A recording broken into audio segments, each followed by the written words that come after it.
तो hello guys, कैसे हो आप सभी लोग। आई होप सभी लोग बढ़िया होंगे। तो गाइज, जो भी मेरे यूट्यूब चैनल पे नए हैं तो चैनल को सब्सक्राइब कर ले, बेल आइकन को ऑल पे सेट कर ले ताकि आने वाली वीडियो आपको समय से पहले नोटिफिकेशन का पता चल जाए। तो गाइज, कल हम क्या पढ़ रहे थे, तो कल हमने जो राजस्थान का एकीकरण वाला टॉपिक था उस एकीकरण वाले टॉपिक को पूरा कर लिया था। और आज हम एक इतिहास के एक और शानदार टॉपिक को करने वाले हैं। छोटा टॉपिक होगा मतलब, लेकिन इजी होगा, शानदार होगा, पढ़ने में भी मजा आएगा। तो एक टॉपिक है, उसका नाम होगा आज जो राजस्थान में जो जनजातीय आंदोलन हुए थे वो जनजातीय आंदोलन आज हम स्टार्ट करने वाले हैं।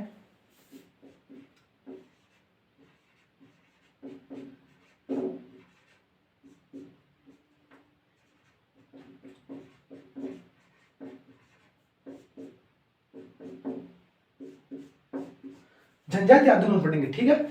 तो जनजातीय आंदोलन में क्या कि जनजातीय क्या होती है कि जो लोग जंगल में रहते थे, जंगल में रहने वाले लोगों को वही क्या कह दिया गया, जो एक मिनट देखो, कि जंगलों में रहने वाले लोगों को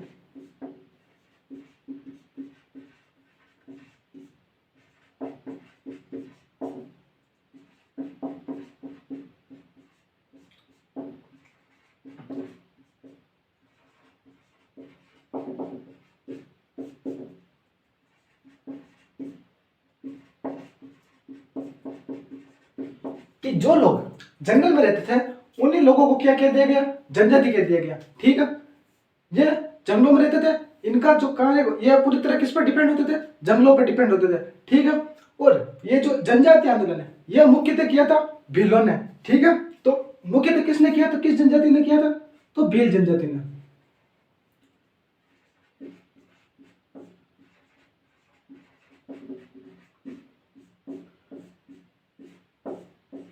ठीक है, तो भील जनजाति ने क्या किया था, मुख्यतः आंदोलन प्रारंभ किया था, ठीक है। भील जो और ये जो भील जनजाति थी, इस भील जनजाति के हम दो आंदोलन पढ़ेंगे। कौन से दो आंदोलन, तो एक तो पढ़ेंगे अपन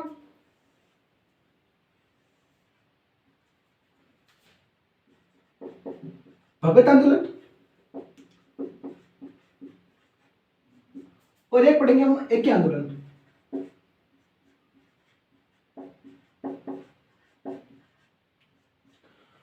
भगत आंदोलन किया था गोविंद गुरु ने,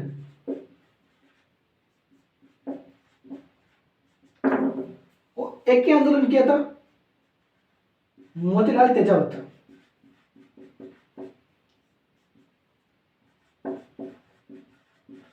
तो भीलों के हम अपन मुख्यतः दो आंदोलन पढ़ेंगे, एक तो भगत आंदोलन और एक एकी आंदोलन। ये जो भील जनजाति थी ये राजस्थान की दूसरी सबसे बड़ी जनजाति थी। देखो, पहली सबसे बड़ी जनजाति थी मीणा, दूसरी नंबर पर भील और तीसरे नंबर पर ग्रासिया, ठीक है। और ये भील जो जनजाति थी ये राजस्थान की सबसे प्राचीनतम जनजाति थी।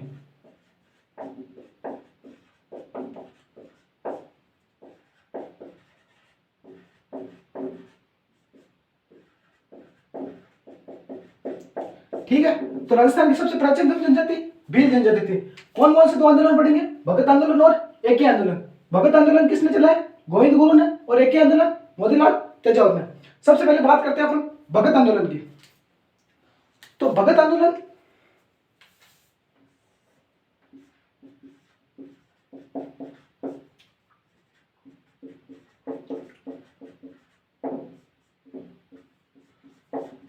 देखो, भगत आंदोलन किसके द्वारा किया गया, तो भीलों के द्वारा।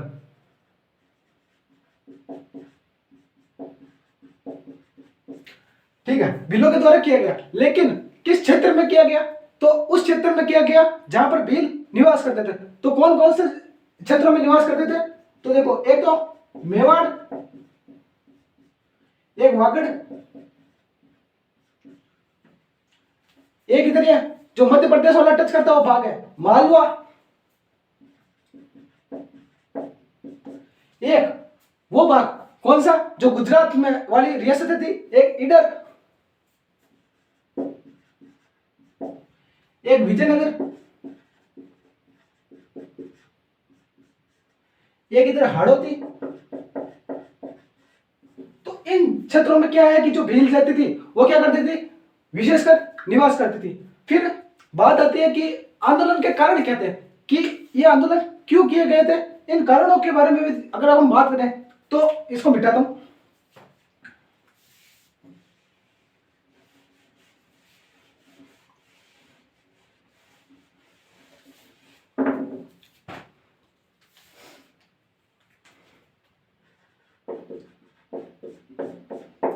कि भील जनजाति ने आंदोलन क्यों किया, इसका क्या कारण था। इस कारण का था कि एक तो इसका कारण था कि भीलों का सामाजिक प्लस आर्थिक शोषण।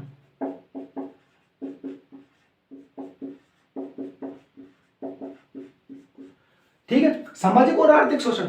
अब सामाजिक और आर्थिक शोषण कैसे है, तो इसके बारे में चर्चा करते हैं। देखो सामाजिक शोषण कैसे, कि जो भील जनजाति थी ये प्राचीन समय से क्या थी कि राजस्थान की जनजाति रही।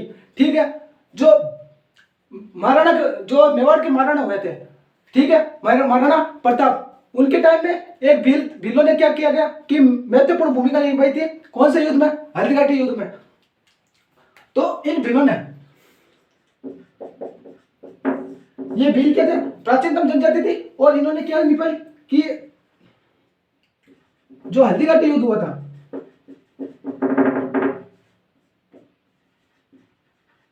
इस हल्दीघाटी युद्ध में भी क्या इन भीलों ने महत्वपूर्ण भूमिका निभाई। एक बंदा था पुंजा भील, जिसका नाम था राणा पुंजा भील। ये उस हल्दीघाटी युद्ध में जो चंद्रावल सेना थी, पीछे वाली सेना, उसका क्या था, सेनापति था। तो इन भीलों को क्या किया, मतलब कुल मिला के बात है कि मेवाड़ में इन भीलों की एक सेना हुआ करती थी। इन सेना हुआ करती थी। तो जब 1818 में, ठीक है, मतलब कि मेवाड़ की भील सेना हुआ थी, मेवाड़ की एक भील सेना हुआ करती थी। ठीक है, लेकिन जब अंग्रेज आ गए, ठीक है, तो अंग्रेजों ने क्या किया कि 1818 में सभी रियासतों से क्या कर ली, संधि कर ली। ठीक है, 1818 में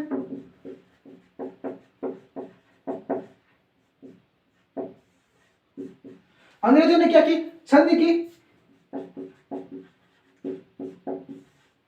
और संधि करके क्या कहा गया कि आप अपनी जो सेना है उसको भंग कर दो, उसको फ्री कर दो। ठीक है, आज के बाद हम आपकी सहायता करेंगे और आप हमारी सहायता करेंगे। आपकी तरफ से जो भी युद्ध होंगे वो हम लड़ लेंगे। ठीक है, देखो, और इसके साथ ही अंग्रेजों ने कहा क्या किया कि आप हमें टैक्स देते रहो, टैक्स दो और हम आपकी तरफ से लड़ लेंगे।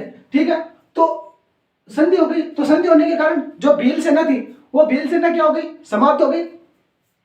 ठीक है, तो संधि के कारण क्या हुआ कि हाँ, एक चीज और, संधि हुई तो प्रत्येक रियासत में अंग्रेजों ने अपने अपने एक क्या बिठाया था, पॉलिटिकल एजेंट बिठाया था। ठीक है, और उस समय जो मेवाड़ के प्रथम पॉलिटिकल एजेंट थे उनका नाम था कर्नल जेम्स टोड।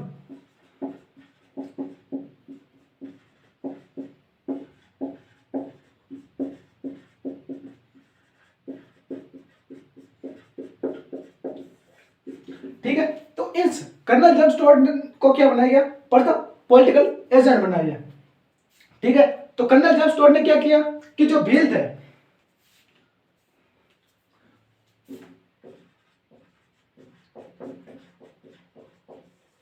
ठीक है, ये जो भील थे, ये भील कबीलों में रहा करते थे, और इन कबीलों का एक मुख्य हुआ करता था जिसे भील कहते थे गमेती। तो इनका मुख्य हुआ करता था जिसे गमेती कहा करते थे। ठीक है, ये भील थे, ये दो तरीके कर लेते थे। कौन कौन से,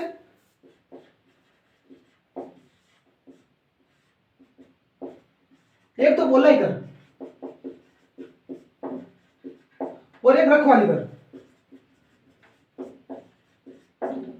ठीक है, तो जेम्स टोड ने क्या किया कि ये भीलों के दोनों कर को क्या कर दिया, समाप्त कर दिया। बोला ही कर होता है, यह राजमार्ग कर होता है।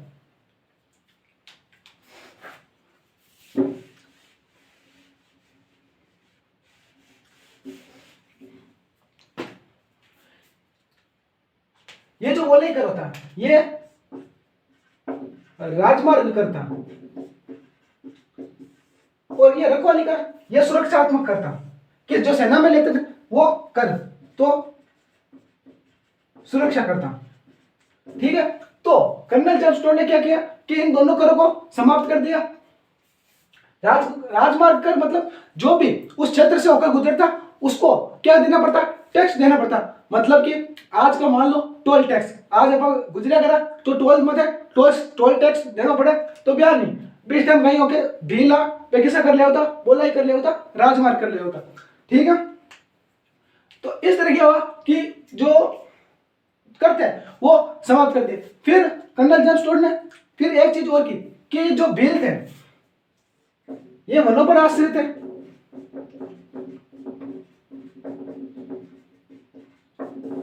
मतलब वनों पर आश्रित थे, मतलब वनों पर किसका अधिकार था, भीलों का अधिकार था। ठीक है, मतलब वनों में जो भी फूल फल पत्तियां सेब होते हैं वो कौन लेते हैं, भील लेते हैं। लेकिन फिर क्या हुआ कि 1818 में क्या हुआ कि जो पॉलिटिकल एजेंट आया था उसने जो भीलों के वनों पे का अधिकार था उन अधिकारों को भी क्या कर दिया, समाप्त कर दिया। तो एक कानून है कि वनों पर अधिकार को समाप्त कर दिया।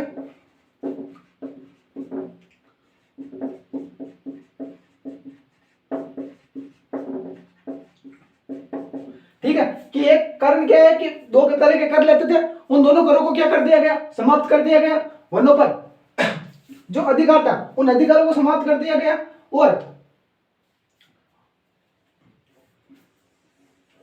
क्या कारण था कि इनमें एक कारण यह था कि 1841 ईस्वी में,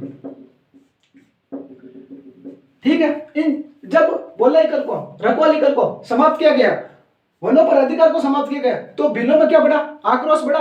तो इन्होंने क्या किए, आंदोलन किए और जो मेवाड़ महाराणा थे उनसे भी बातचीत की।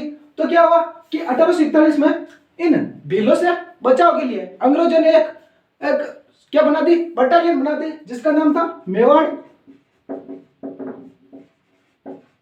भील कोर।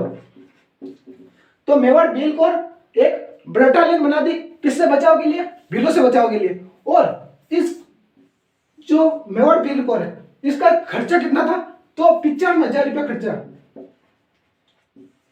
ठीक है, इसमें से 50,000 रुपये जो खर्चा था वो रियासत पर डाल दिया गया।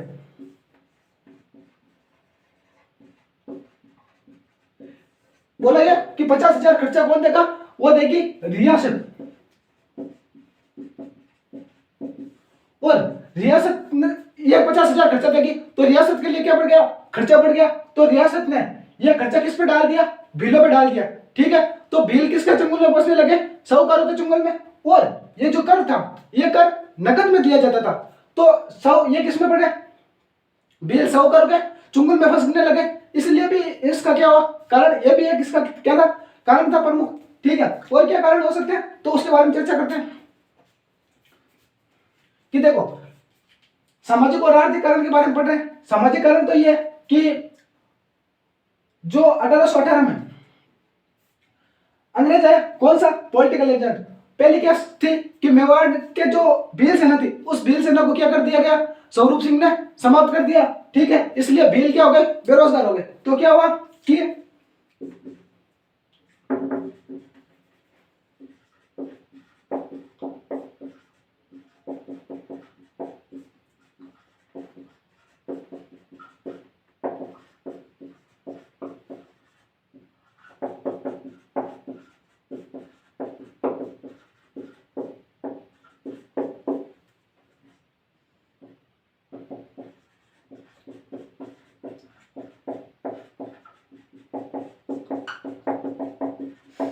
जब 1818 में अंग्रेजों से संधि हुई तब क्या हुआ कि संधि होने के बाद में अंग्रेजों ने साफ साफ अभी बताया था कि बोल दिया कि आप अपनी सेना को भंग कर सकते हो।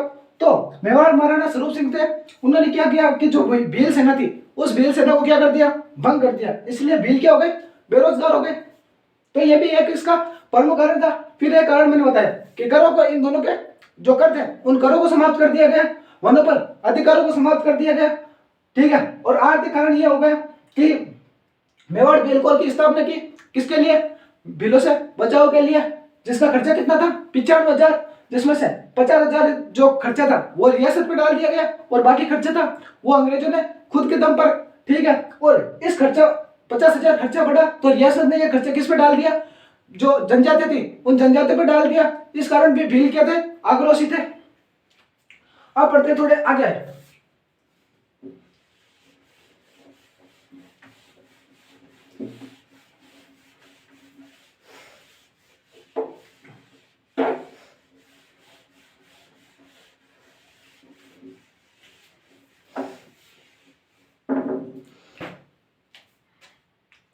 फिर क्या हुआ कि एक कारण यह था कि 1853 में अंग्रेज थे, ये अंग्रेज इन भिल्लों के जो पारंपरिक जो न्यायपालिका थी उन न्यायपालिकाओं में भी हस्तक्षेप करने लगे और इनकी जो प्राचीन की जो आर्य परंपरा चल रही थी उन परंपराओं को भी क्या कर दिया? समाप्त कर दिया। जैसे एक बात करें कि 1853 में जो मेवाड़ महाराणा थे स्वरूप सिंह,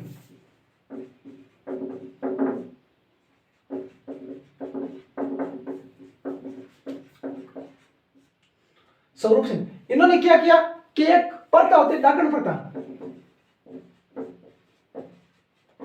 इस डाकण प्रथा को समाप्त कर दिया।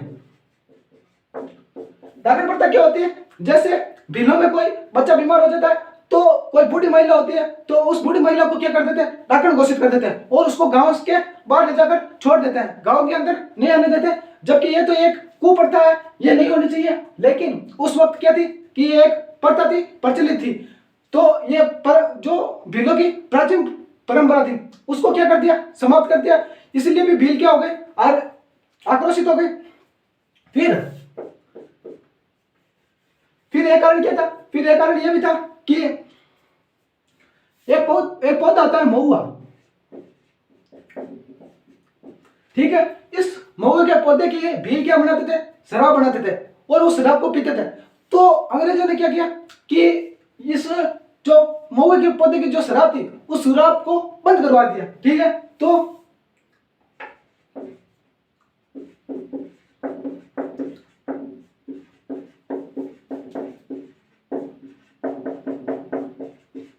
ठीक है कि अंग्रेजों ने महुए की जो शराब थी उस शराब पर रोक लगा दिया गया और कहा कि आज के बाद जो शराब हम बेचेंगे, देखो आज भी यही है कि जितने भी ठेके होते हैं उन ठेकों पर किसका अधिकार होता है? किसके अंडर में होता है? तो सरकार के अंडर में होता है। सरकार से परमिशन लेने के बाद हम क्या कर सकते हैं? शराब बेच सकते हैं या खरीद सकते हैं, ठीक है। खरीदने के लिए तो बल्कि नहीं होती, लेकिन बेचने के लिए क्या होती है? सरकार की परमिशन जरूरी होती है। तो उस वक्त भी अंग्रेजों ने क्या किया कि शराब को रोक लगा दी और कहा कि आपको अगर बेचना करना है तो वो हमसे पहले पूछिए। तो ये भी एक कारण था।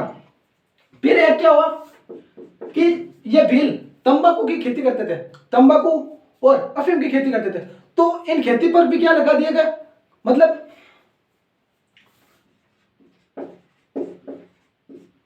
अफीम में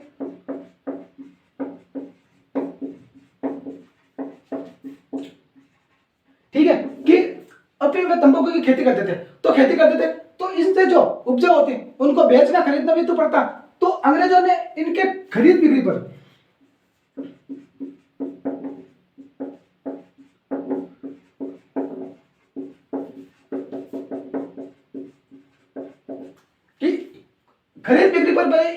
तंबाकू और अफीम की खरीद बिक्री पर भी क्या लगा दी गए? कर लगा दी गए। तो यह भी एक क्या था? प्रमुख कारण था।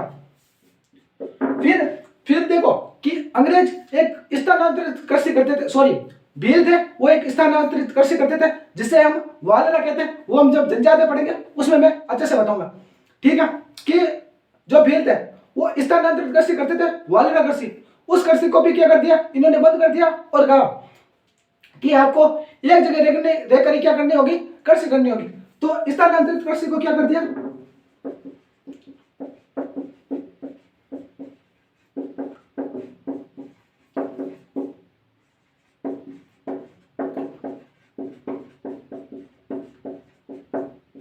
ठीक है, जिसे भील क्या कहते थे? वालेरा, ठीक है। ये दो तरह की और कृषि करते थे, ठीक है। एक तो पहाड़ों पर खेती करते थे और एक जमीन स्थान जो समतल होती है उस पर खेती करते थे। तो उनको भी कहते थे कि दजिया। ठीक है, उसे कहते थे अपन पहाड़ी।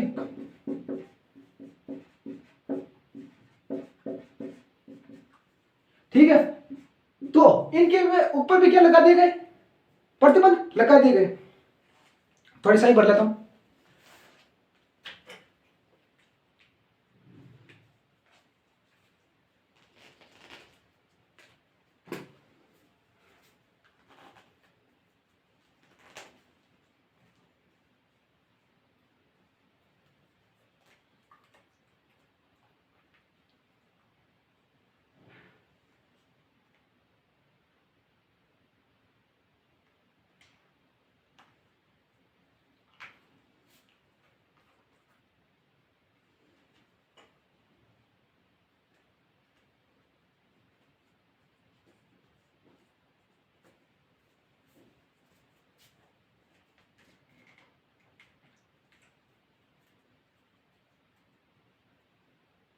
ठीक है, तो दजिया जो पहाड़ों पर खेती की जाती थी, सॉरी चिमाता जो पहाड़ों पर, और एक थी दजिया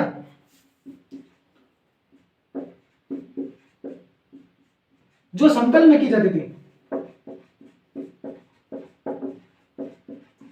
ठीक है, तो इन कृषि को भी अंग्रेजों ने क्या करवा दिया, बंद करवा दिया। ठीक है, तो एक एक घटना और कि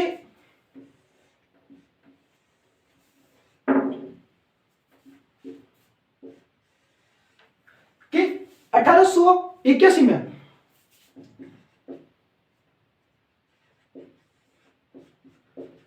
आपको पता होगा कि 1881 में लॉर्ड रिपन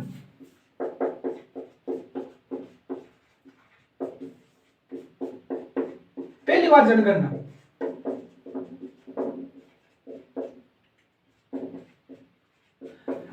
पहली बार क्या कर गए, करवाई, जनगणना करवाई। वैसे जनगणना 1872 में करवा दी गई, लेकिन जो तरीके से जो व्यक्ति मतलब टाइम पीरियड से करवाई गई, तो पहली बार लॉर्ड लिपन ने करवाई, वो क्या 1881 में। इस पहली जनगणना में क्या हुआ कि प्रत्येक व्यक्ति को गिना गया, तो इसमें ये कुछ अफवाह उड़ी। बिलों में क्या हुई, अफवाह। वो अफवाह कौन कौन सी थी कि एक तो ये थी कि इसमें जो एक उस वक्त चल रहा था कि अंग्रेजों का अफगानों के साथ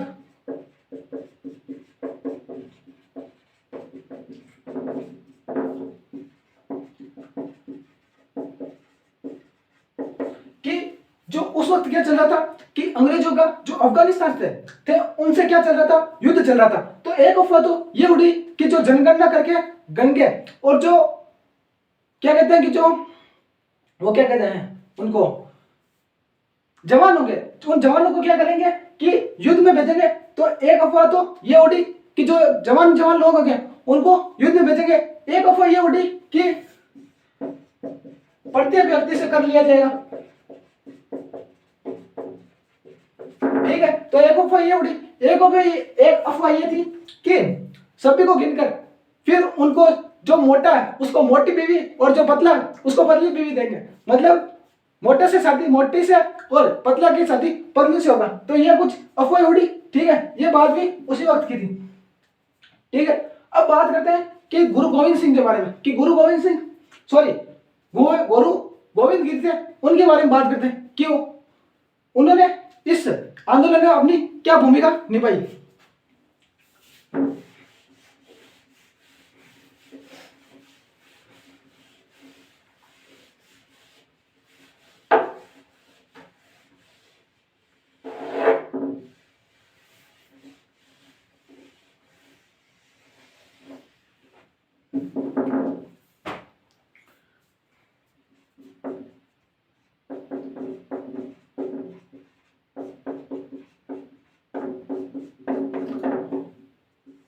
ठीक है, तो गोविंद गुरु जो इस आंदोलन को क्या करते हैं, चलाते हैं।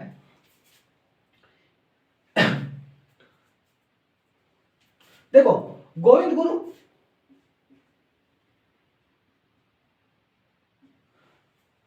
देखो गोविंद गुरु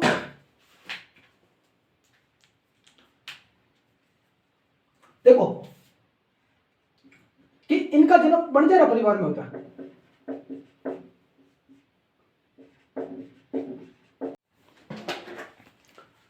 तो देखो गोविंद गुरु का जन्म बंजारा परिवार में हुआ, ठीक है।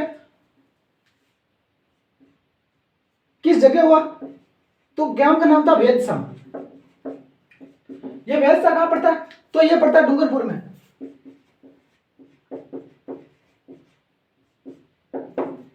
ठीक है कि वेदसा गांव डूंगरपुर में इनका जन्म हुआ। इनके गुरु थे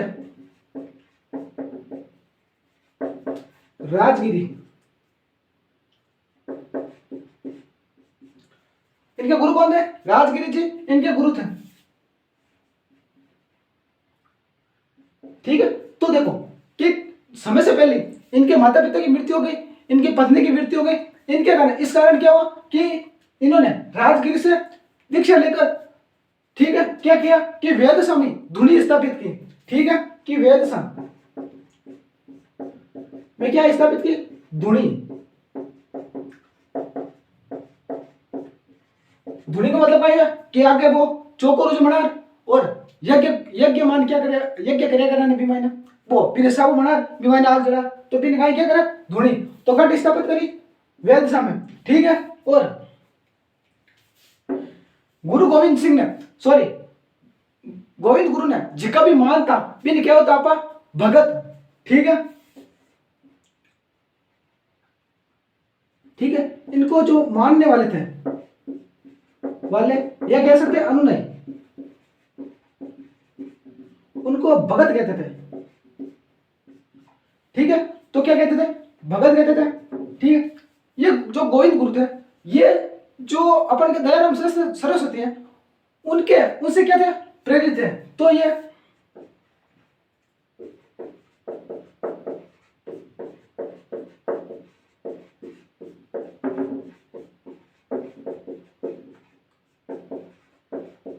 दयाराम सरस्वती से प्रेरित थे। दयाराम सरस्वती जो थे इन्होंने सर्वप्रथम अगर कोई स्वदेशी आंदोलन किसी ने चलाया था तो वो थे दयाराम सरस्वती। तो सर्वप्रथम क्या था कि स्वदेशी वस्तुओं को अपनाया।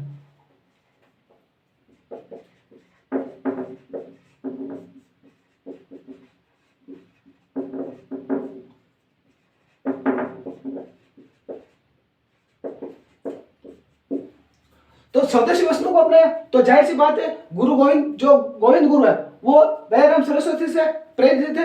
तो इन्होंने स्वदेशी वस्तुओं को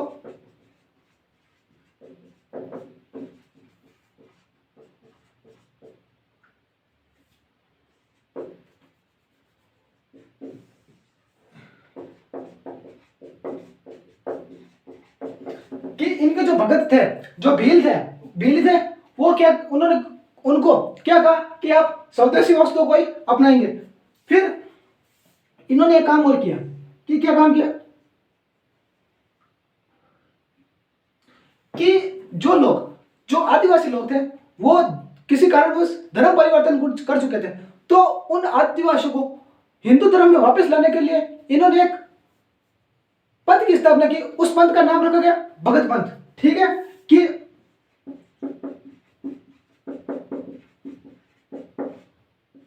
जो आदिवासी थे इन आदिवासियों को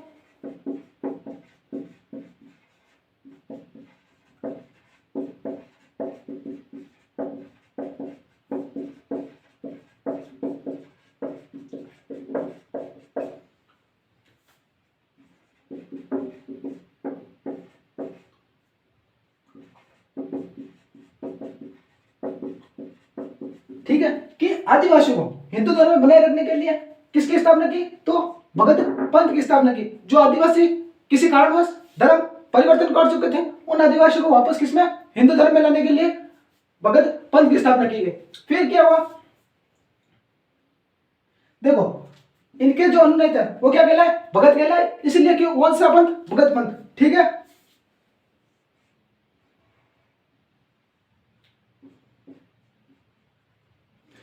कि जो गोविंद गुरु थे ये 1908 में ईडर चले जाते हैं, ठीक है। तो 1908 में ईडर गए,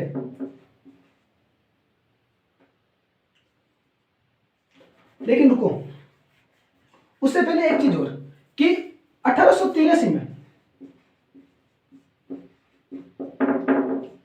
कि 1883 में जो भील थे वो भील किस में रहते थे? कबीलों में रहते थे। तो कबीलों में रहते थे तो वो क्या कर लेते थे कि आपस में झगड़ा करते थे।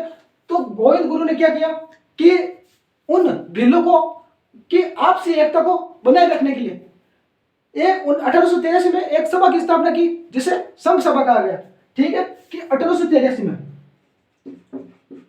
भीलों में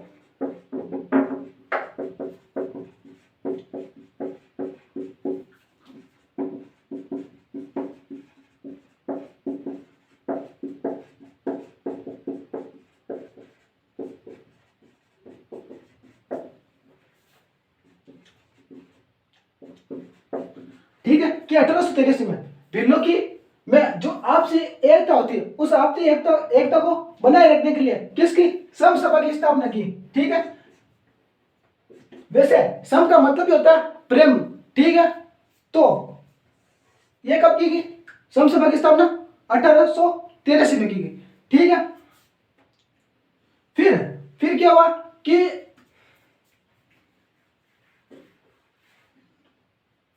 कि 1908 में ये ईडर चले जाते हैं। ईडर गुजरात में पड़ता है और वहां पर क्या किया कि भीलों में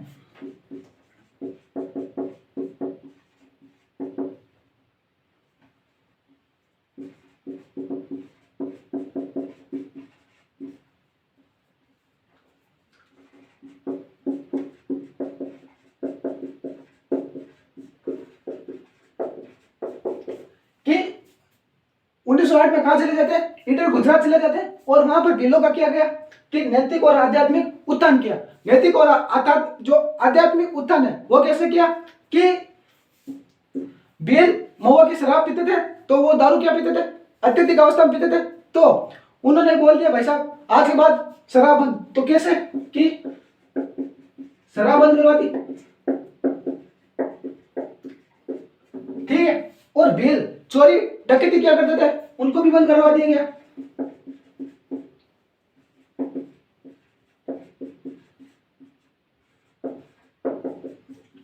ठीक है तो ये कुछ बातें हो गई इनके संबंधित किससे? भीलों से संबंधित। ठीक है फिर क्या हुआ कि जो ईडर गए यहां पर क्या हुआ कि भीलों में जो आर्थिक उत्थान किया नैतिक उत्थान किया और भीलों को क्या किया सांप्रदायिक की भावना को बढ़ाया। ठीक है फिर क्या हुआ कि 1910 में ठीक है 1910 में ईडर की जगह पड़ती है पलपाटा। उसके सामंत ने क्या कर दिया कि जो भील थे उन भीलों के साथ समझौता किया। ठीक है जो पालपाटा नामक स्थान थी वहां के सामंत ने क्या किया कि भीलों के साथ समझौता किया। ठीक है तो 1910 में किया ये। तो उस वक्त क्या हुआ कि गोविंद गुरु को वापस क्या आया जोश आया। तो वापस कहां आए अपन के राजस्थान आए। ठीक है उसके आगे बात करते हैं।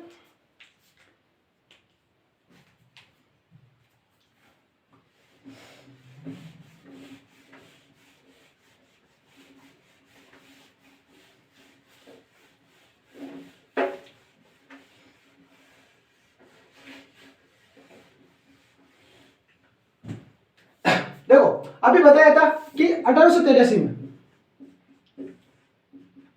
क्या हुई संघ सभा की स्थापना।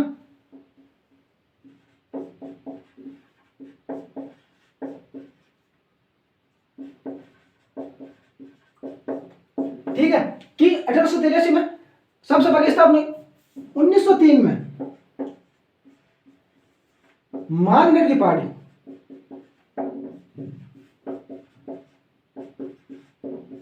बांसवाड़ा यहां पर क्या होता है संघ सभा का प्रथम अधिवेशन।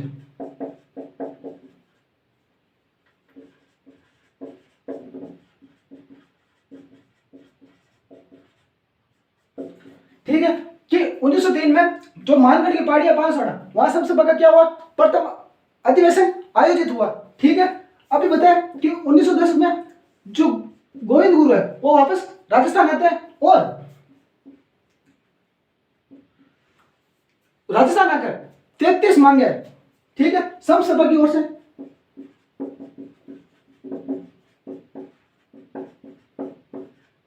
33 मांगे सरकार के सामने रखते हैं।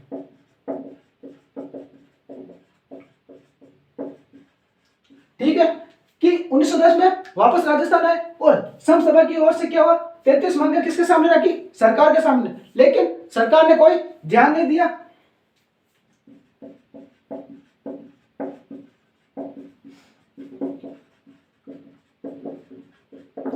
ठीक है, तो फिर फाइनली क्या हुआ कि गुरु गोविंद सिंह ने जो सम सभा थी उसको वापस संगठित किया और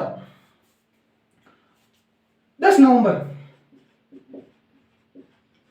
1913 को प्रत्येक वर्ष क्या होता कि सम सभा का मानगढ़ की पहाड़ी पर क्या होता, अधिवेशन होता। तो इस वक्त हुआ 10 नवंबर 1913 को हुआ। ठीक है, वही जगह मानगढ़ की पहाड़ी। ठीक है, क्या हुआ, सम सभा का अधिवेशन।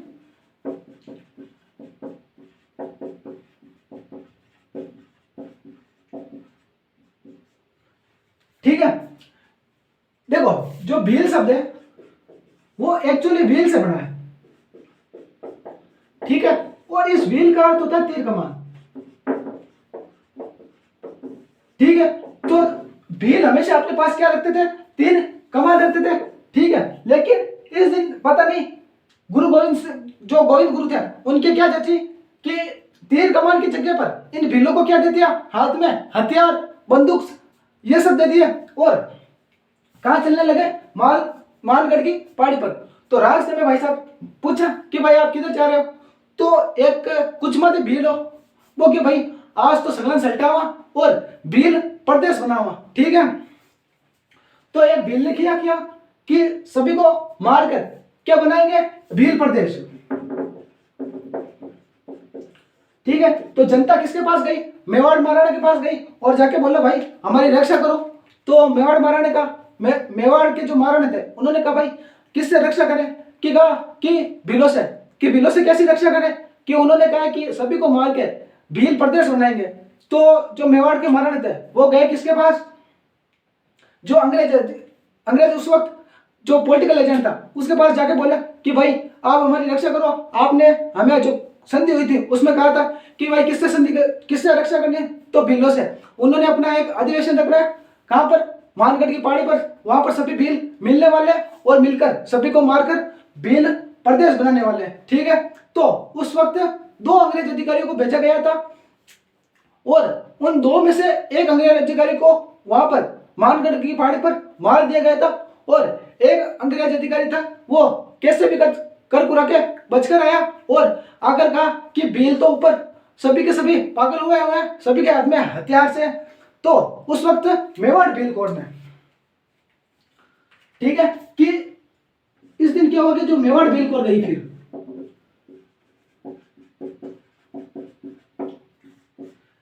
ठीक है, इस मेवाड़ भील कोड ने जो भीलों की सभा थी उस भीलों की सभा पर अंधाधुंध फायरिंग की। ठीक है,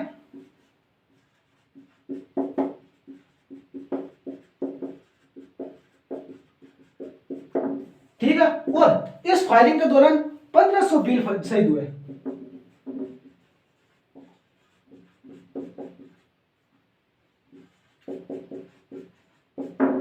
कितने भील, 1500 भील। इसे हत्याकांड को क्या क्या क्या कहा गया, कि इसे कहा गया राजस्थान का जलियांवाला बाग हत्याकांड।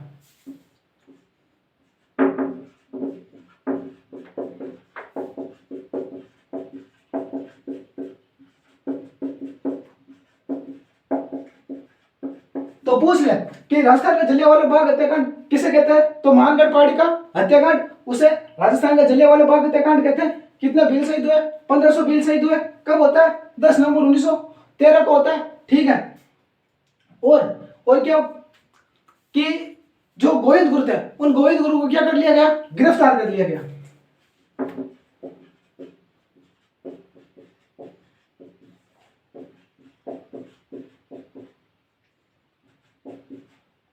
और एक बंदे और थे पुंजा धीरजी, पुंजा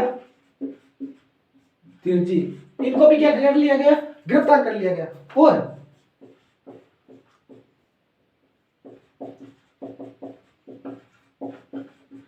हैदराबाद की जेल में डाल दिया गया।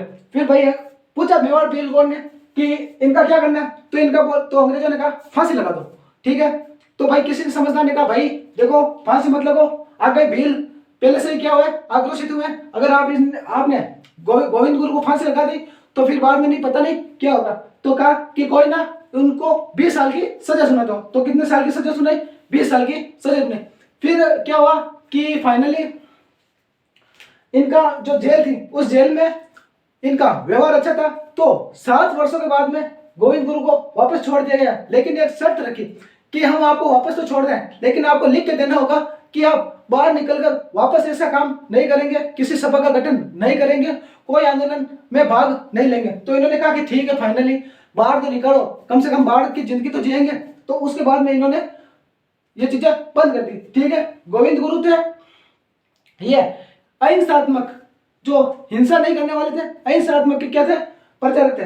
तो वो हिंसा हुई वो इनके कारण नहीं हुई, वो तो एक दुर्घटना थी। ठीक है, तो फाइनली चीज ये होती है कि मानगढ़ पहाड़ी ये चीज सबसे इंपॉर्टेंट है। प्रथम अधिवेशन 1903 वाला ये इंपॉर्टेंट है। और गोविंद गुरु का एक चीज और कि जो गोविंद गुरु थे इन्हें भीलों का गुरु कहते हैं।